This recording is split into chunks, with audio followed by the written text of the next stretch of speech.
Isa po itong vlogger na ito sa in-invite ng kamera para nga sa investigasyon tungkol sa disinformation at fake news. Hindi sumipot. Marami yan. Maraming mga vloggers na in-invite, hindi sumipot. Pero ako'y naniniwala na isa-isang babagsak yung mga yan. Ngayon, itong isang vlogger na ito ay may kinahaharap na cyber libel charges. At ito po ay final ng isang powerful person, ang governor po ng Cebu na si Gwen Garcia. Mahirap kalaban to. Talagang, diba? Uubusin niya ang pera niya para lang mapatunayan or para lang malinis ang pangalan niya. Sabagay, hindi naman mauubos ang pera ng isang ito.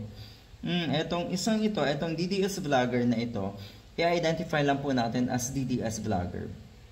Kasi sila talaga yung sigurado tayo na lahat ng yan, hindi man yan sumipot sa Kongreso, lahat yan may kakaharapin ng mga kaso. Katulad nga na ito. Isa-isa yan.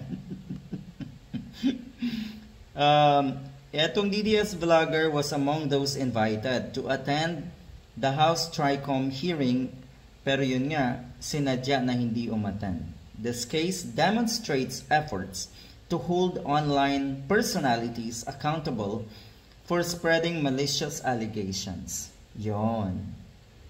Malakas kasi ang loob ng mga yan dahil may sinasandalan.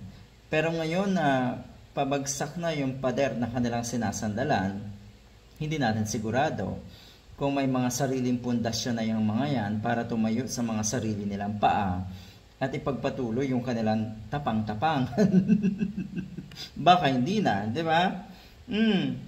Yan. Kayo ngayon, etong si Gwen Garcia ngayon, ang naging katapat na itong isang DDS vlogger.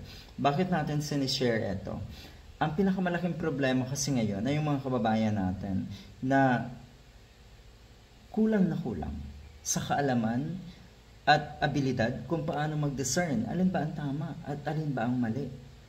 Lahat ng nakikita na itong mga kababayan, karamihan sa mga kababayan natin na naging baliktad na ang kaisipan, naging uto-uto, kadalasan akala nila yung masama ay mabuti pa rin.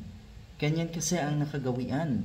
Ganyan kasi ang sistema na ibinahagi sa kanila ng mga Duterte. Kaya marami tayong kababayan na ganyan na ang kaisipan. Sabi nung isa, kung walang mga tanga na magpa-follow sa mga mahilig sa fake news, wala sana mga abusadong katulad na itong mga DDS vlogger nga na ito na puro paninira.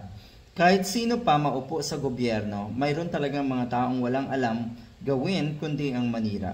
Kaya magkaisa tayong lahat na matuto, maging mapanuri, yun yung tama eh. Matuto, maging mapanuri, alamin ang tama at mali, maging sensible, yung sana gamitin natin yung common sense natin. Katulad ng issue tungkol kay Attorney Jinky Luistro na kuno ay may utang sa asawa ni Sara Duterte, di ba napakalayo?